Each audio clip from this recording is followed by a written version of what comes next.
ტელერადიო კომპანია ოდიში პასუხობ კითხვებზე ისევე როგორც ტელეკომპანია ბორჯომი გაძლევთ გამოხატვის საშუალებას ისევე როგორც მეცხრე არხი გიჩვენებთ პროვალფეროვნებას ისევე როგორც წარმოგიდგენთ ყველა მხარეს ისევე როგორც მეცხრე დალღა ბარკვეთს დეტალებს ისევე როგორც ტელეკომპანია რიონი იყვებით ახალ და საჭირო ამბებს ისევე როგორც გარდეული ტივი გითარგმნით ისევე როგორც TV25 პოულობ ფაქტებს თქვენი ინფორმირებისთვის სწორედ ისე როგორც იმერვიზია გიჩვენებთ გზას ისევე როგორც ტელეკომპანია გურჯაანი ვაშუქებთ თქვენს პრობლემებს და თქვენს მიღწევებს ისევე როგორც თანამგზავრი არ გტოვებთ პრობლემებთან ისევე როგორც ტელეკომპანია დია ვაანალიზებთ საჭირო თემებს ისევე როგორც მეგატივი მუშაობთ მიუკერძოებლად ისე როგორც ფრიალეთი გაერთიანებთ ძალებს თქვენთვის ისევე როგორც პროექტივი რადგან არ აქვს მნიშვნელობა ვინ ხარ ვის ემხრობი ან რომელ რეგიონში ცხოვრობ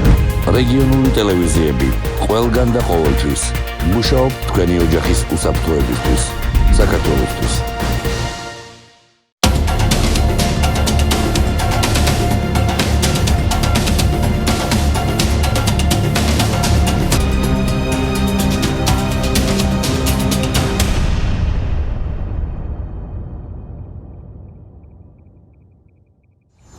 მოგესალმებით, ეთერშია სპეციალური საინფორმაციო გამოშვება ანტიკოვიდი, რომელიც ტელერადიო კომპანია ოდიშმა ჟურნალისტიკის რესურს ცენტრთან ერთად მოამზადა.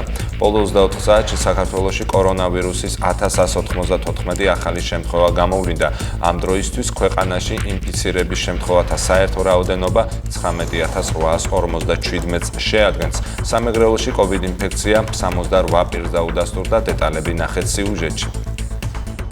ზუგდიდის ინფექციური საავადმყოფოს ლაბორატორიაში სამეგრელოს მასშტაბით 279 ნიმუშის გამოკვლევა ჩატარდა, მათგან კორონავირუსის 68 შემთხვევა გამოვლინდა. აქედან 39 შემთხვევა დაფიქსირდა ზუგდიდში, მათგან 10 უკვე დადასტურებული შემთხვევის კონტაქტები არიან. 29 კი ცხელები და სხვადასხვა გამოვლინებებით მისული პაციენტები არიან. ინფორმაცია ამის შესახებ ჟურნალისტებს სამეგრელოს ზემო სვანეთის გუბერნატორის მოვალეობის შემსრულებელმა მალხას თორიამ მიაწოდა. მისი განმარტებით მიმდინარეობს ახალი შემთხვევების კონტაქტების გამოკვლევა და ღრმა ეპიდემიოლოგიური კვლევა. გუშინ აღებული იქნა 279 ბიოლოგიური ნიმუში, აღნიშნულიდან COVID დადებითი დაუდასტურდა 68 მოქალაქეს.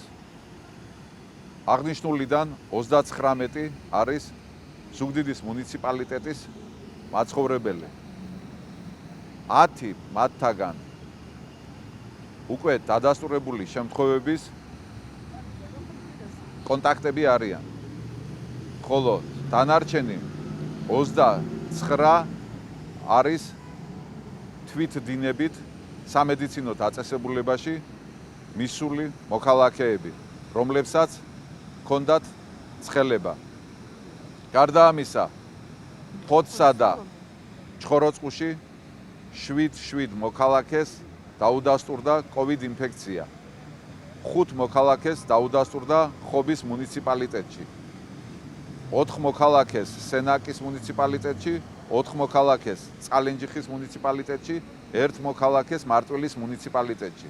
ასევე 1 მოქალაქეს დაუდასტურდა საკარანტინე სივრცეში COVID ინფექცია.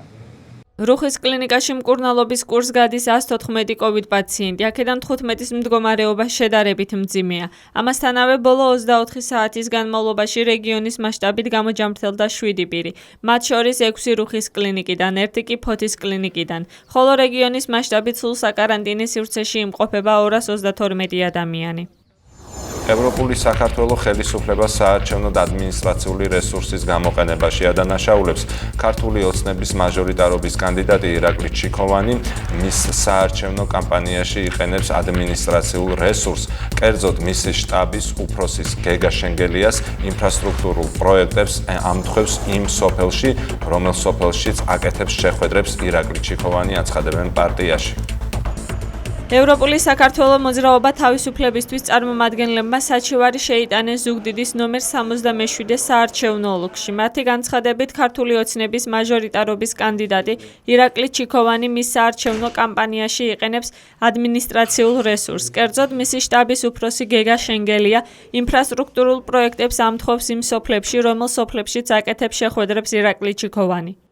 ჩვენი საჩივარი ეხება ქართული ოცნების მაჟორიტარობის კანდიდატის ირაკლი ჩიქოვანის მიერ ადმინისტრაციული რესურსის გამოყენებას. კერძოდ, მისი შტაბის უფროსი გეგა შენგელია, რომელიც ამჟამად არის ხალხ ზუგდიდის მერი, ინფრასტრუქტურულ პროექტებს ამთხვევს და იმ სოფლებში, რომელიც სოფლებშიც აკეთებს შეხვედრებს ირაკლი ჩიქოვანი. მაგალითად, როდესაც იმყოფება ირაკლი ჩიქოვანი 14 სექტემბერს იმყოფებოდა სოფელ ნარაზენში, ხოლო 18 თებერვალს უკვე გეგა შენგელიამ გამარტივებული შესყიდვით, ანუ ერთპირთა მოლაპარაკებით გააფორმა ხელშეკრულება და ნარაზენში დაიწყო სკვერის მშენებლობა, რომელიც იქ მოსახლეობას დაპირდა ირაკლი ჩიქოვანი.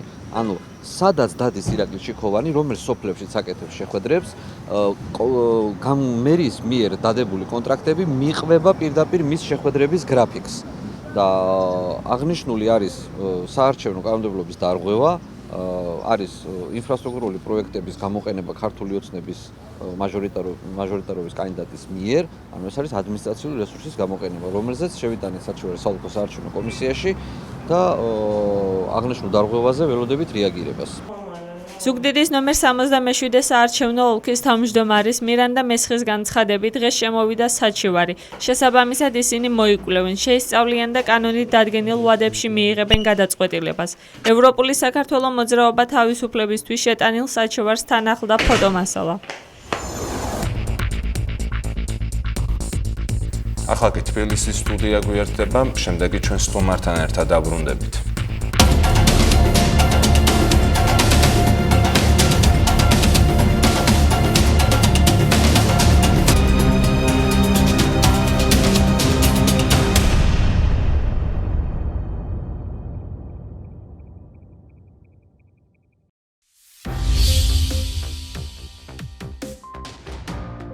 კორონავირუსით ინფიცირების გაზრდილი რიცხვები და პრობლემები მართვაში. დღეიდან სარესტორნო სივრცეები მცხეთაშიც დაიხურება. საქართველოს მოქალაქეები PCR ტესტით დაბრუნების შემთხვევაში სავალდებულო კარანტინს აღარ გაივლიან. ბიზნეს სექტორის წარმომადგენლების შეხვედრა გიორგი გახარიასთან.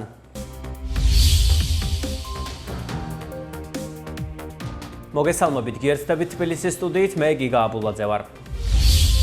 კორონავირუსით ინფიცირების გაზრდილი რიცხვები რიგები ტესტირებისას, პაციენტების COVID მიმღებ კლინიკებში გადაყვანისას და მცირთულოების სახლში მკურნალობისას ოჯახის ექიმის ჩართვაში. მთავრობამ ხარვეზების უმრავლესობას უარყოფს და ირწმუნება, რომ პროცესი მართულია. რატომ ვერ უმკლავდება ჯანდაცვის სექტორი ახალ ინფიცირებულებს მაშინ, როცა მოსაბზადებლად ხელისუფლებისვე თქმით დაახლოებით 8 თვიანი შეკავების პერიოდი ჰქონდა. თემის დეტალებზე ანა არევაძე მუშაობდა.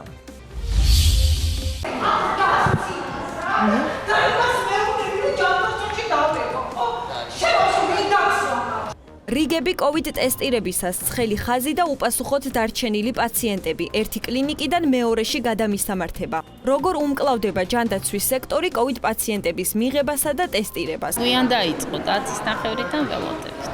რესპუბლიკურ საავადმყოფოში დილიდან რიგი იდგა COVID სიმპტომების მქონე პაციენტები ტესტირებას ელოდებოდნენ, თუმცა მათ ძირითადად სხვაგან ამისამართებდნენ. 9 საათიდან მისული მოქალაქეების ნაწილი კლინიკას უპასუხოდ გაურკვევლობაში ტოვებდა. ისეთ ქვეყანაში ვცხოვრობთ, სადაც პასუხი არასდროს არავის არ აქვს და ელემენტარული არის, როდესაც 9 საათზე მოხვედით, გახარ ბავშვთან ერთად მარტომი არა ძალიან ბევრი დგას ხო? და ძალიან დიდი ბოდიში, მაგრამ ცოტა უპასუხისმგებლობა არის და არ ვიცი რა ვის უნდა უთხრა, ვის უნდა მიმართო, სავცხოვრობ დღემდე ვერ გავიგე რამტოა. ბოლო დღეებში 112-ის გაუმართავდა დაგვიანებულ მომსახურებაზე არაერთი მოქალაქე სოციალურ ქსელში წერს. არიან ისეთებიც, რომლებიც საათობით ელიან სასწრაფო დახმარების ბრიგადებს და დღეების განმავლობაში მედპერსონალს. წარმოუდგენელია, რაც ხდება 48 საათია გასული და პაციენტის მდგომარეობა არ შეუფასებიათ. რას აკეთებდნენ მთელი ეს თვეები? ერთი ლაბორატორია არ არსებობს, ვინც ესეთ დროს ბინაზე მივა. ბრეკავდა 15 წუთი ან პასუხობენ. დავუშვათ და გული აწუხებს ადამიანს და დროზე სჭირდება დახმარება. რას გავს ეს? საერთოდ რას აკეთებენ ამ თვეების განმავლობაში? ბათუმში ჩემს ბიძაშვილს თვითიზოლაციის 12 დღის განმავლობაში არც ერთხელ შეხმიანებია ოჯახის ექიმი. როცა იქით დაურეკა, რა ვქნა 80 მყავს შენისთანა და ვერ დაგირეკე. რომ მომკვდარიყავი კი გავიგებდიო. სუსტად ამ სიტყვებით უპასუხა. გუშინ სოციალურ ქსელში ვიდეო მასალაც გავრცელდა, რომელშიც მოქალაქემ წვავედ გამოხატავს სამედიცინო სისტემის მიმართ უკმაყოფილებას. ეს არის თქვენი COVID-თან ბრძოლა, ხო? მე უნდა ვიჯდე, COVID ინფიცირებულთან, მე უნდა ვიჯდე, ხალხო? თითქმის ყველა ცხელხაზზე რეკავდა და სამედიცინო სისტემის დახმარებას ითხოვდა შოთა გუჯაბიძეც. საბოლოოდ სამ კოვიდ ინფიცირებულთან კონტაქტში მყოფი გუჯაბიძე თვითიზოლაციაში საკუთარი ინიციატივით გადავიდა და მე-12 დღეს ტესტით საკუთარი ხარჯებით გაიკეთა. სამი დღე რო დარჩა მე-12 დღის დასრულებას ისევ დავიკე, რომ თქვა მე-12 დღეს მოსულიყო და ჩიტარებინა თან მე მისულიყავი არ ვიცი პროცედურად და მითხრეს რომ აქ მე-12 დღეს აღარ ჩამიტარებდნენ, იმიტომ რომ რაღაც ტესტები შეიცვალა და ვიყავდი 112 ვიღაცასთან გადამამისამართებ და ან რაღაც ნომერებს მომცემდნენ, იმ ნომერზე დავრეკავდი და ყოველთვის არც კი ვიცოდი ვის ველაპარაკებოდ. მინიმუმ 5 ადამიანთან, 5 უცხებასთან მაინც ქონდა სატელეფონო კავშირი. ხშირი იყო, მეუბნებოდა რომ ალბათ მე მგონი შეიძლება დასაშვებია, ერთმა მითხრა რომ დღევანდელ საინფორმაციოს არ მიყურებია. არაერთი მაგალითის მიუხედავად ჯანდაცვის სისტემაში ხარვეზებს უარყოფენ და ვითარებას კონტროლირებაც უწოდებენ მთავრობაში. თუმცა მაინც ნაწილობრივი აღიარებით, რომ 112-40%-იანი ჩამორჩენა აქვს და ტესტირების პასუხების 10%-იანი დაგროვებაა. გიდასტურებთ, რომ ამ ძალიან დაძაბულ რეჟიმში მუშაობისას ჩვენ გვაქვს 10%-იანი ნიმუშების დაგროვება. ანუ, მაგრამ არა მეტი. ოფიციალური ინფორმაციით ქვეყნის მასშტაბით დღეის მდგომარეობით კლინიკებში დაახლოებით 800-900 საწოლია თავისუფალი. ამასთან დაავადებათა კონტროლი უსიმპტომო პაციენტებს თვითმკურნალობის რეკომენდაციას აძლევს. დღეიდან სარესტორნე სივრცეები 22 საათიდან მცხეთაშიც დაიხურება. გადაწყვეტილება საკოორდინაციო საბჭომ დღეს მიიღო, რაც მათივე თქმით თბილისში დაწესებული შეზღუდვების შემდეგ მცხეთაში გაზრდილმა ნაკადმა განაპირობა. ასევე განიხილეს რეგულაციების დაწესება სატრანსპორტო მიმოსვლაზეც. მთავრობის ადმინისტრაციის უფროსი ნათია მეზრიშვილი არ გამორიცხავს, რომ საზოგადოებრივი ტრანსპორტით გადაადგილებაზე შეზღუდვები კვლავ ამოქმედდეს. ზომების გამკაცრება მოსაოდნელია პირბადის ტარების წესზეც. მთავრობაში ფიქრობენ, რომ მოქალაქეებმა პირბადე გარე სივრცეშიც უნდა ატარონ, განსაკუთრებით მაშინ, როდესაც დისტანციის დაცვა შეუძლებელია. ჩვენმა მოქალაქეებმა გადაინაცვლეს მცხეთაში, თბილისის მიმდებარე ტერიტორიაზე, ამიტომ მიღებული იქნა გადაწყვეტილება, რომ მცხეთის მუნიციპალიტეტში 22 საათიდან რესტორნები დაიკეტება, ანუ ისეთი რეჟიმი ამოქმედდება, როგორიც ქვეყნის სხვა ტერიტორიაზე გვაქვს.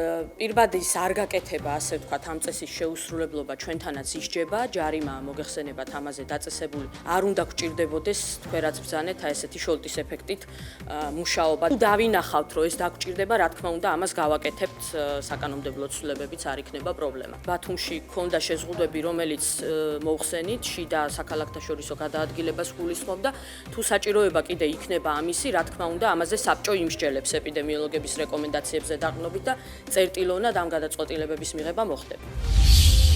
დღეს საქართველოში კორონავირუსის ოფიციალურად დადასტურებული 1094 ახალი შემთხვევა გამოვლინდა და ინფიცირების შემთხვევათა რაოდენობა 19847-მდე გაიზარდა. საქართველოს მოქალაქეების სავალდებულო კარანტინის გარეშე PCR ტესტის საფუძველზე ქვეყანაში შემოსვლა სავარაუდოდ ხვალიდან შეძლებენ. როგორც ნათია თურნავა აცხადებს, ამის შემდეგ მოქალაქეები თვითიზოლაციაში უნდა გადავიდნენ. თურნავას თქმით, იმ შემთხვევაში თუ მოქალაქის აეროპორტში PCR ტესტი არ ექნება, სახელმწიფო კვლავ შესთავაზებს სავალდებულო კარანტინის უფასო სერვისს. შეეძლებათ რომ შემოვიდნენ PCR ლაბორატორიებით ნეგატიური ტესტებით და შემდეგ გადაინაცვლონ თვითიზოლაციაში და ეს იქნება საკმარისი ნაცვლად სავალდებულო კარანტინისა. ჩვენ მომზადებული გვაქვს მთავრობის გადაწყვეტილება ამ საკითხთან დაკავშირებით და ძალიან დიდი ალბათობით უკვე ხვალიდან ეს გადაწყვეტილება შევა ძალაში. ეკონომიკისა და მდგრადი განვითარების მინისტრმა ბრიფინგზე რეგულარული ფრენების აღდგენის შესახებაც ისაუბრა. თურნავას თქმით, ნოემბრის თვიდან ახალი მიმართულებების და რეისების შესახებ გადაწყვეტილება უკვე მიღებულია და მოლაპარაკებები თითქმის დასრულებულია ავიაკომპანიებთანაც, თუმცა მინისტრს ისინი არ დაუკონკრეტებია. ეტაპობრივად ხსნით რეგულარულ ფრენებს და ეს არის მთელი რიგი მიმართულება, ძირითადად ევროპული მიმართულებები, მათ შორის ისეთი მიმართულებები, სადაც აქამდეც ხორციელდებოდა უფრო შეზღუდული ფორმატით რეისები, მათ შორის ჩარტერული, ეხლა არის ღია რეგულარული ფრენების შესრულებისთვის. მიუხედავად იმისა, რომ რეგულარული ფრენები რამდენიმე მიმართულებით ეტაპობრივად უკვე აღდგა, ფრენის საფასური პანდემიამდელ ნიშნულს რამდენჯერმე აღემატება. სოციალურ ქსელებში აქტიურად წერენ, რომ თუ ფასები არ შემცირდება, ახალი ფრენების დამატებას მნიშვნელობა ეკარგება, რადგან სარგებლობას ბევრი ვერ შეძლებს. მთავრობის ანტიკრიზისული გეგმის შესრულება და სტოპკოვ ფონდის ხარჯები, შესყიდვები და საჯარო ფინანსები. ახალი პროექტის ფარგლებში ინფორმაციის თავისუფლების განვითარების ინსტიტუტი ამ საკითხების შესწავლას გეგმავს. საჯარო ინფორმაციის მისაღებად ორგანიზაციამ უკვე მიმართა 122 შესაბამის უწყებას, თუმცა რამდენიმე მათგანმა მიუხედავად კანონმდებლობით დადგენილი ვადის გასვლისა საჯარო ინფორმაცია არ გასცა. მათ შორის არის ტურიზმისა და მთავრობის ადმინისტრაციაც. IDFI-ის წარმომადგენლების თქმით, ინფორმაციის მისაღებად ისინი ადმინისტრაციულ საჩივრებსა და სასამართლოს მიმართავენ. პროექტი ევროკავშირის ფინანსური მხარდაჭერით ხორციელდება. ლევან ავალიშვილი ამბობს, რომ საქართველოში COVID-19-ის პერიოდში დახარჯული თანხების პროპორციულობა და ადამიანის უფლებრივი მდგომარეობა ევროკავშირის წარმომადგენლობასაც აინტერესებთ. ჩვენ და ზოგადად საზოგადოებას გქონდეს უფრო მეტი ინფორმაცია არსებულ გამოწვევებთან მიმართებით, ხელისუფლების ეფექტურობასთან მიმართებით და ასევე დავაზღვიოთ შესაძლო გადაცდომების არაეფექტური ხარჯვის თუ კორუფციის რისკები. არა მხოლოდ ჩვენ ვხედავთ იმის საჭიროებას, რომ მოხდეს საზოგადოებრივი მონიტორინგი COVID-ის პერიოდში, ასე ვთქვათ, ხარჯების ეფექტურად განკარგვის, არამედ ამის საჭიროებას ხედავს მათ შორის საქართველოს სტრატეგიული პარტნიორი და ისეთი ინსტიტუტი, როგორც არის ევროკავშირი. ბიზნეს სექტორის წარმომადგენლები პრემიერ-მინისტრს შეხვდნენ. განხილვის მთავარი თემა COVID პანდემიის ფონზე ძირითადად ტურიზმის და მომსახურების სფეროში მომუშავე კომპანიებისთვის დასაწესებელი შეღავათები იყო. ბიზნეს სექტორის წარმომადგენლებმა ორი ძირითადი ინიციატივა წარადგინეს. ერთი მათგანი სასტუმროებისთვის, კაფე, რესტორნებისა და ტურისტული კომპანიებისთვის დაგროვილ გადასახადების ჩამოჭრას, მეორე კი საშემოსავლო გადასახადის დამატებით 6 თვით გადავადებას იმ კომპანიებისთვის, სადაც ანაზღაურება 1500 ლარს არ აღემატება.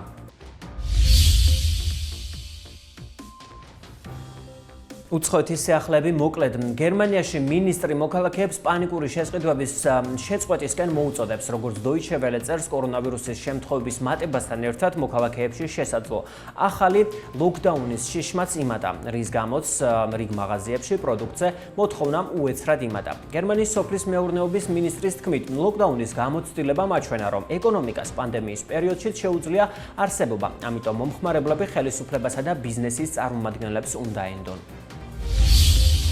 დიდი ბრიტანეთის მთავრობა ქვეყანაში კორონავირუსის ვაქცინაზე ახალი კვლევების დაფინანსებას აპირებს, რომლის ფარგლებშიც მოხალისეებს COVID-19-ით განზრახ დააინფიცირებენ. Reuters-ის ინფორმაციით, კვლევებში 33.6 მილიონი გირვანქა სტერლინგის ინვესტიცია იგეგმება. დიდი ბრიტანეთის მთავრობაში აცხადებენ, რომ მარეგულირებლებისა და ეთიკის კომიტეტის მიერ დამტკიცების შემთხვევაში კვლევები იანვარში დაიწყება და შედეგები სავარაუდოდ 2021 წლის მაისამდე იქნება ხელმისაწვდომი. სტეპში პირველ ეტაპზე 18-დან 30 წლამდე ასაკის 90-მდე მოხალისე ჩაერთვება. ამით თბილისის სტუდია დასრულდა, ნახვამდის.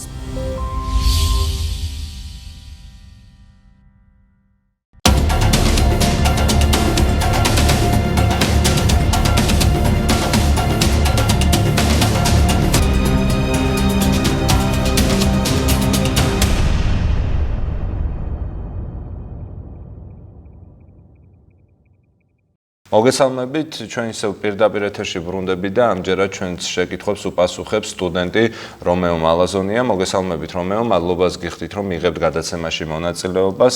მას შემდეგ, რაც უნივერსიტეტები დისტანციურ სწავლებაზე გადავიდნენ, გარკვეული პროტესტი მოყვა სტუდენტების მხრიდან სწორედ დისტანციურ სწავლებას, თუმცა 19 ოქტომბერს უნივერსიტეტები გარკვეულწილად გაიხსნა და სტუდენტებმა დაიწყეს სწავლა მიუხედავად იმისა, რომ პანდემია ფაქტობრივად მთელ საქართველოს მოედო და ყოველდღე ათასობით ინფიცირებული ყავს საქართველოს. თქვენი აზრით, როგორც სტუდენტი, აპროტესტებთ თუ არა იმ ფაქტს, რომ სწავლება დაიწყო უნივერსიტეტებში? პირველ რიგში მოგესალმებით, მივესალმებით თქვენს მაყურებელს, მადლობა მოწვევისთვის და გისურვებთ ჯანმრთელობას. როგორც უკვე აღნიშნეთ, სწავლა გარკვეულწილად დაიწყო და ამ საკითხთან ჩემი აზრი არის ის, რომ ქვეყანაში დღითიდღე უარესდება ვითარება, აქედან გამომდინარე, ჩემთვის მიუღებელია სწავლის დაწყება აუდიტორიებში, რადგან ეს შეუწყობს ხელს კორონავირუსის უფრო დიდ მასშტაბებზე გავრცელებას, აქედან გამომდინარე, ვფიქრობ, ამ ეტაპზე უსაფრთხო და კომფორტული ზონა მაინც დისტანციური რეჟიმია, რაც არ უნდა რთული იყოს და რაც არ უნდა პროტესტი იწვევდეს სტუდენტში ესწავლება. მეც როგორც სტუდენტი ძალიან არ მომწონს ეს მეთოდი სწავლების, თუმცა პირველი რაც არის ჩვენთვის და უმთავრესი ეს არის ჯანმრთელობა, აქედან გამომდინარე ჩვენი ჯანმრთელობა, რომ შენარჩუნდეს და ვიყოთ კარგად, უნდა გავაგრძელოთ, რა თქმა უნდა, ისევ და ისევ დისტანციურ რეჟიმში სწავლა, მანამ სანამ არ დარეგულირდება სიტუაცია და არ გადავალთ ისევ უსაფრთხო ზონაში. რომეო, საინტერესოა, რამდენად არის რეგულაციები დაცული იმ უნივერსიტეტებში, სადაც აუდიტორიაში, უშუალოდ აუდიტორიებში იღებენ განათლებას სტუდენტები. აუდიტორიებში რეგულაციები გარკვეულწილად არის დაცული, თუმცა დღევანდელი მონაცემებით, როცა ძალიან გაუარესდა სიტუაცია და თითქმის უმართავი და უკონტროლო გახდა სიტუაცია, შეიძლება ეს ძალიან ხმამაღალი ნათქვამია, მაგრამ ფაქტის სახეზეა, 1000-ობით ინფიცირებული ყავს ყოველდღურად. აქედან გამომდინარე, უკვე ვფიქრობ, რაც არ უნდა დისტანცია, რაც არ უნდა რეგულაცია დავიცვათ, მაინც საშიშროების და რისკის წარმომადგენელია აუდიტორიებში სტუდენტების შეკრება. მესმის რომ მაქსიმალურად ცდილობენ უნივერსიტეტები რომ დაიცვან ყველა რეგულაცია, მაგრამ საბოლოო ჯამში ვფიქრობ, მაინც რთულია ყველაფერი ისევ გამოხდეს, როგორც რეგულაციებში გათვალისწინებულია და ვფიქრობ თავშეკავება უფრო გამართლებული იქნება ამ შემთხვევაში. რომეო, საინტერესოა შენთვის, როგორც საქართველოს მოქალაქისთვის, სახელმწიფომ რა უნდა გააკეთოს იმისათვის, რომ ეს მზარდი რიცხვი შემცირდეს კორონავირუსით დაინფიცირების. საინტერესოა, უნდა გაატაროს თუ არა შენი აზრით ის რეგულაციები, რა რეგულაციებიც გაატარა მან, როდესაც ასე ვთქვათ, პირველი და უცხო იყო ჩვენთვის ეს ვირუსი. ფაქტობრივად ჩვენ ყავდა 15-მდე თუ 20-მდე დაინფიცირებული, როდესაც მთელი საქართველო გაჩერდა. ქვეყანაში განვითარებული მოვლენებიდან გამომდინარე, ვფიქრობ, რომ რეგულაციები უფრო უნდა გამკაცრდეს, ვინაიდან ადრე თუ ქონდა პირველი პანდემიის დროს 15 და 20 შემთხვევა, მაშინ გატარდა მკაცრი რეფორმები და მკაცრი ზომები მივიღეთ, ხოლო დღეს როცა 1000-ობით ინფიცირებული ყავს ყოველდღურად, არ ვღებულობთ საკმარის ზომებს. შეიძლება ითქვას, რომ კორონავირუსი უკვე შესწავლილი ვირუსია და ბევრ კითხვაზე პასუხი გვაქვს და ეს უფრო გვამშვიდებს, აქედან გამომდინარე არ ვატარებთ გარკვეულ ზომებს, მაგრამ მაინც ვფიქრობ, აქ უკვე ჩვენს ჯამში. თუმცა მსხვერპლი სამწუხაროდ ყოველდღე გვაქვს მსხვერპლი. ყავს ადამიანები. გარდაცვლილთა რაოდენობა სამწუხაროდ მატულობს, ინფიცირებულთა რაოდენობა სამწუხაროდ მატულობს, აქედან გამომდინარე უფრო უნდა გამკაცრდეს რეგულაციები და უფრო გაცილებით იმაზე უფრო მეტად უნდა გამკაცრდეს, ვიდრე ეს პირველი პანდემიის დროს იყო, რადგან მაშინ არ ქონდა ამხელა სტატისტიკური მონაცემები, რაც ახლა გვაქვს. აქედან გამომდინარე ვითხოვ კი არა, აუცილებლად ვთვლი, რომ გატარდეს უფრო მკაცრი რეფორმები. რომეო, ჩვენ წერენ სტუდენტები და ამბობენ, რომ უნივერსიტეტები არ უდასტურებენ აკადემიურზე განცხადებას. თქვენი აზრით, რატომ ხდება ეს, რატომ არ უდასტურებენ განცხადებას სტუდენტებს უნივერსიტეტები? სიმართლე გითხრათ, მეც იმ სტუდენტებს მივეკუთვნები, ვინც ფიქრობს, რომ აკადემიური აიღოს, რადგან მე არაფრის მომცემად ვთვლი ამ ონლაინ სწავლებას.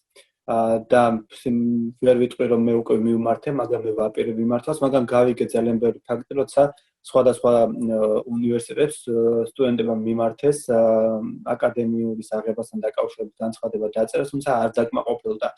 ეს ალბათ ხელისუფლების ან თუნდაც იმ კონკრეტული უნივერსიტეტის პირადი ინტერესების გატარებაა, რადგან ალბათ ეს მათზე იქონიებს ზეგავლენას, მაგრამ აქ უშუალოდ სტუდენტის ინტერესები უნდა დავიცვათ, ჩვენ გვაქვს უფლება მოვითხოვოთ ეს აკადემიური წელი და შევწყვეტოთ დროებით სწავლება, აქედან გამომდინარე ხელისუფლება იქნება ეს თუ კონკრეტული უნივერსიტეტი იქნება, უნდა აკმაყოფილებდეს იმ მოთხოვნას, რითაც სტუდენტი მიმართავს, განსაკუთრებით სახელმწიფო უნივერსიტეტები, რადგან ასე თუ ისე სახელმწიფოს დაქვემდებარებული და კერძო უკვე კერძოა და შეიძლება საკუთარ გადაწყვეტილებას თვითონ ღებულობდეს, მაგრამ სახელმწიფო უნივერსიტეტი ყოველ შემთხვევაში უნდა იყოს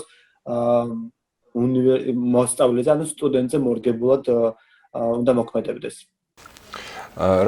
მოდი რომ ვისაუბროთ დისტანციური სწავლების ხარვეზებზე. რა ხარვეზები აქვს დისტანციურ სწავლებას და რატომ აპროტესტებენ ზოგადად სტუდენტები დისტანციურ სწავლებაზე გადასვლას?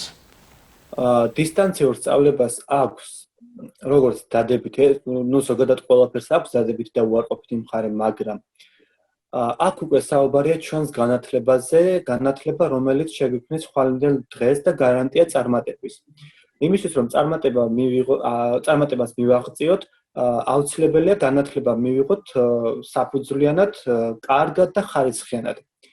ხარისხიან განათლებას დისტანციური სწავლება ვერ გვაძლევს. ეს არის იაფი, გაუმართავი და უხარისხო განათლება, რომელიც ალტერნატიული საშუალება, მხოლოდ ალტერნატიული საშუალება ამ ვითარებაში განათლების მისაღებად, მაგრამ მაქსიმალურად უნდა შეეცადოს განათლების სამინისტრო ხელისუფლება თუ კონკრეტული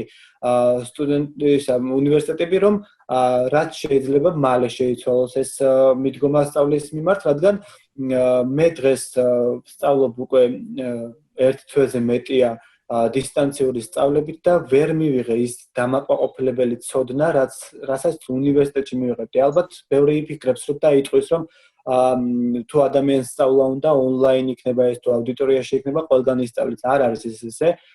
მე ვერ ვეგუები იმ გარემოებას, რომ ვიჭდე ტელეფონთან და ტელეფონიდან რაღაც გაყინული მყარი საგანიდან ვსწავლობ. იქ უნივერსიტეტში, აუდიტორიაში უშუალო კომუნიკაცია ლექტორთან, სულ სხვა ემოციები, სულ სხვა შეგრძნება, სხვა თუ არაფერი და სულ სხვა ცოდნის მიღების საფუძველი ხდება უშუალოდ უნივერსიტეტში მისვლა. აქედან გამომდინარე, ჩემთვის მიუღებელია. თან მოდი უფრო ჩვენებურად განვიხილოთ ეს ყველაფერი და კონკრეტულ მაგალითებს დავეყრდნობ. მე როგორც დევნილი აფხაზეთიდან არ დაგიმალავთ და მიჭირს ინტერნეტთან კავშირი, მიჭირს ტექნოლოგიებთან კავშირი, მაგალითად ტელეფონით თუ ხარ ჩართული ლექციაზე, შენ პარალელურად გჭირდება დამატებითი ტექნიკა იმისთვის, რომ ან მასალას გადახედო, ან ეს იქნება გამოცდების დროს აუცილებელი გამოცდა თან წერო, თან ჩართული იყო ეს ჩემთვის ცოტა რთული საკითხია, როცა მხოლოდ ტელეფონის საშუალება მაქვს და არ მაქვს ლეპტოპის ან კომპიუტერის საშუალება და ძალიან ბევრი სტუდენტია თუნდაც ტელეფონიც რომ არ აქვს და ვერ ერთვება დისტანციურად სწავლებას. აქედან გამომდინარე, ხელისუფლებამ თუ კონკრეტულმა უნივერსიტეტებმა უნდა შეიმუშაონ გეგმა, რომლის მიხედვითაც დაკმაყოფილდება ჩვენი მოთხოვნები და შევძლოთ განათლების მიღებას. რომეო, საინტერესო რა არის ეს მოთხოვნები, ანუ მოთხოვნებში რას გულისხმობთ, რა უნდა გაითვალისწინოს ხელისუფლებამ, როდესაც დისტანციურ სწავლებაზე გადაყავს სტუდენტები? დისტანციურ სწავლებაზე რომ გადაყავს სტუდენტები, აუცილებლად უნდა შეუწყოს სტუდენტს ხელი იმაში, რომ მას კონდეს ტექნიკურად ყველაფერი გამართული იმისთვის, რომ შეძლოს დაესწროს დისტანციურ სწავლებას. ყოფილა შემთხვევები, როდესაც დარწმუნებული ვარ ძალიან ბევრი სტუდენტი ასე ვერ ჩავერთვე დისტანციურ სწავლებას, იმიტომ რომ არ მქონდა კავშირი ინტერნეტთან, ან თუნდაც ტექნიკასთან. აქედან გამომდინარე დავრჩი და ვფიქრობ, რომ ასე ვიჩაგრები. და მეორე მოთხოვნა რაც არის, ჩემთვის ყველაზე მთავარი, მე როგორც სტუდენტი ვიხდი სრულ გადასახადს, ეს არის დაახლოებით 2250 ლარი და ვერ გამირკვევია ჯერ კიდევ რა შევიხდი ამას. კი, მიმდინარეობს სწავლება და ამაში ლექტორები გარკვეულ რესურსს ხარჯავენ და მათ უნდა დაუკმაყოფილდეთ ეს ყველაფერი, მაგრამ მე რომ უნივერსიტეტში მევლო, მე დავხარჯავდი ელექტროენერგიას, უნივერსიტეტში დავხარჯავდი რესურსს, საკანცელარიო ნივთებს, აუდიტორია დაისწრებოდა სხვა თუ არაფერი და აქ სხვადასხვა ჩარევები იქნებოდა აუცილებელი და რესურს როგორც კი გამოვიყენებდი, ამ რესურსის საპასუხოდ ვიხდიდი თანხას, მაგრამ დღეს მე არანაირ რესურსს არ ვიყენებ, აი თუნდაც Zoom-ის აპლიკაცია არის უფასო, ხელმისაწვდომი ყველასთვის და მაინტერესებს რა შევიხდი თუ ამ ხელგადასახადს თუ რესურსები რაც უნდა გამოგვიყენა უნივერსიტეტში არ ვიყენებთ. მე თუ მკითხავთ, ერთ-ერთი მოთხოვნა ის არის, რომ თუ სრულად არა სახელმწიფომ უნდა იზრუნოს იმისთვის, რომ გადასახადები გაგვინახევრონ მაინც და არ გქონდეს იმის წარმოდგენა, რომ ამ ხელა თანხას სრულად არაფერში ვყრით. ძალიან დიდი მადლობა, რომეო, კიდევ ერთხელ რომ იყავი ჩვენი გადაცემის სტუმარი და ასე საინტერესოდ ისაუბრეთ. ეს იყო დღის მნიშვნელოვანი ამბები ანტი-კოვიდი, რომელიც ტელერადიო კომპანია ოდიშმა თბილისის სტუდიასთან ერთად მოამზადა. თქვენ შეგიძლიათ გამოგვიგზავნოთ შეკითხვები ჩვენს ოფიციალურ Facebook გვერდზე www.facebook.com/odishi.tv ან დარეკო ტელეფონის ნომერზე 5 59500 მე ხვალამდე გემშვიდობებით ნახვამდის.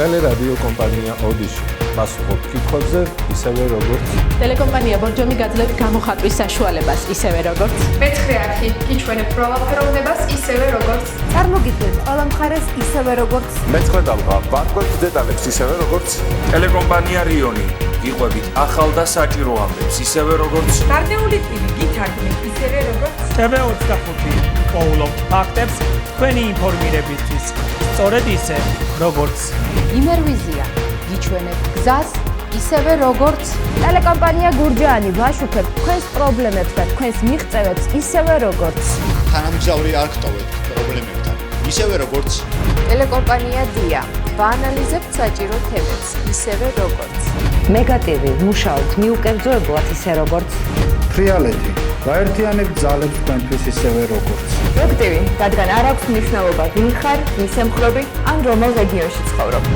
რეგიონული ტელევიზიები ყველგან და ყოველთვის მუშაობთ თქვენი ოჯახის უსაფრთხოებისთვის საქართველოსთვის